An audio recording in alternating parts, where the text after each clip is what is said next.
Hello guys, in this video I am going to show you where you can find and how you can enable Avenza symbols in the Avenza Maps application. But first I just want to mention, don't forget to subscribe to my channel, because at 10,000 subscribers I am going to show you my whole YouTube revenue statistics and growth strategy, as well as how to make money online. Let's jump into it. First of all, open the application on your phone and then click on the settings button at the bottom of the page on the right. And then at the settings section, click on the manage symbol sets button.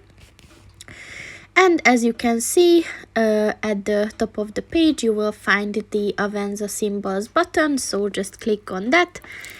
And as you can see, within that there are 10 available symbols, so you can enable them by clicking on the white circle next to them, and you can enable all or just the one that you want to see. So that's pretty much it for this video, guys. See you in the next one. Goodbye.